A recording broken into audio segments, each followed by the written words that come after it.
président parce qu'il DPS ça va parler.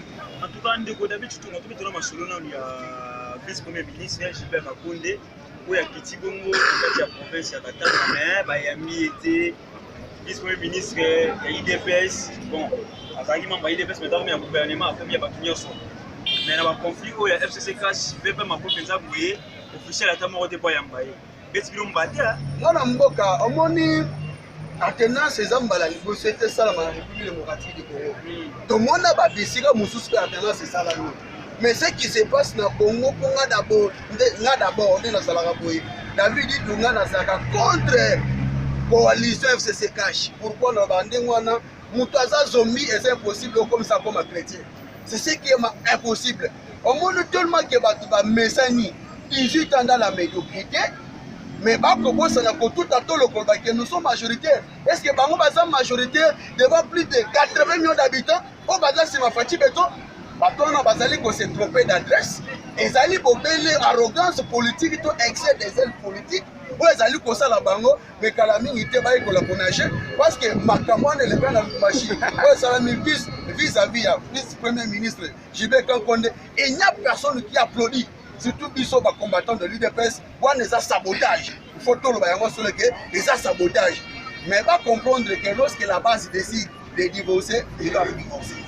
Maintenant, on a un sabotage, sabotage, mais il y a Sali Bongo, VPM, chargé de l'intérieur. Il ne pourra pas amener pour sanctionner le gouvernement, on va retirer un peu de la carte, on va déti. Autrement dit, le chef de l'État, pardon, le chef de l'État va tomber dans la carte. Le gouverneur, on a dit si quoi, Azana, nous. Non, tu vas signer, non, tu vas interpeller. L'on y est sans la pour y VPM chargé de l'intérieur, américain va interpeller pour gouverner. Donc, et ça, vous savez, et puis il y a pas que nous n'avons choisi, c'était pas pour lui qui avait une machine, c'était par coïncidence.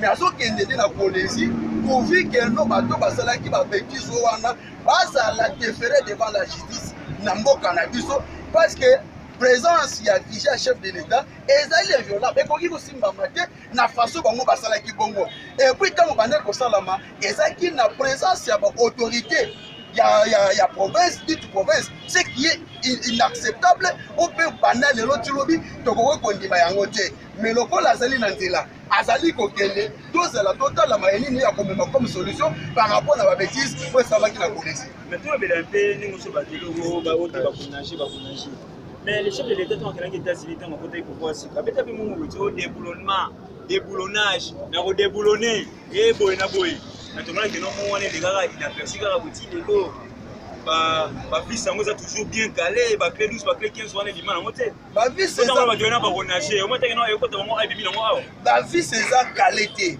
parce que tant on va dire que je vais déboulonner le système c'est-à-dire les alliés pour la face à système dictatorial. Au moment où nous parlons, il y a la liberté d'expression. Au moment où nous parlons, après ça, la promesse que Akokanga Bakacho à Samamele, Akanga Yango. Au moment où nous parlons, arrestation arbitraire de la société. Au moment où nous parlons, Bakonga, un peu pour déborder la limite, l'autre monde qui s'est monté ma pico, Bakangi, ma sœur, on va aussi pas dans Bongo, pas dans Bazinga parler. L'eau, il ne va pas prendre l'eau qu'on a gratuité ou qu'on a dit à un gratuité.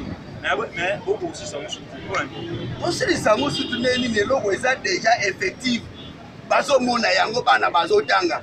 Mais il faut y battre. S'il vous plaît. Il faut doyer pour ça la différence et le Congo. Ou bien opinion il faut ayeba parce que ça n'a pas école les a privé et ça n'a pas école les a conventionné c'est-à-dire prise en charge par l'État.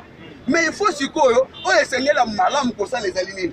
Pas bien la biso responsable de l'école conventionnée catholique wana ayebisa biso combien d'écoles ya catholique ezali pour ezali conventionné pour bayebisa biso lorsque Kabila fait 18 ans na pouvoir pour professeur wana babandaki kozwa combien et puis bango bazali pour exiger combien wana mboka il faut ebelo komoko ba fonctionnaire à l'état ezaka ba professeur te toza aussi na ba policier toza aussi na ba militaire OK non le lope kuna majoration ça qu'on préféré pas ça na bango exil mais fati beto vanda no awa c'est-à-dire que nous avec ce système à l'Obaki, on se que le peuple congolais a se retrouvé dans la douane.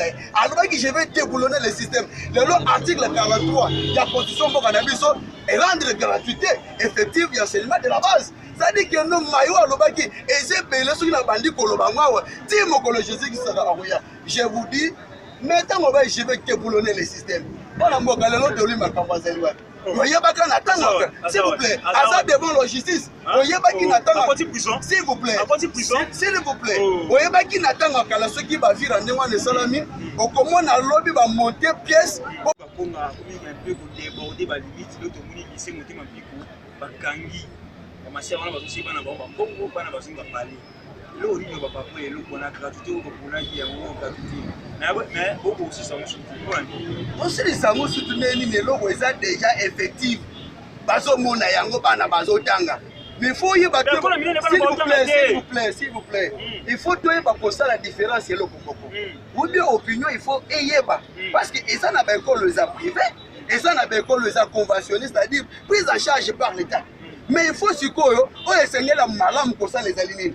Pas la biso responsable de l'école conventionnée catholique wana ayebisa biso combien d'écoles ya catholique ezali pour ezali conventionné pour bayebisa pe biso lorsque Kabila fait 18 ans na pouvoir pour professeur wana babandaki kozwa combien et puis bango bazali ko exiger combien wana mboka il faut ebelo komoko ba fonctionnaire à l'état ezaka ba professeur te toza aussi na ba policier toza aussi na ba militaire OK non lelo pe kuna majoration ça qu'on préféré pas ça na bango exil le fati beto vanda no awa c'est-à-dire que nous avec ce système à l'Obaki, on se demande que le peuple congolais a se retrouvé dans la douane.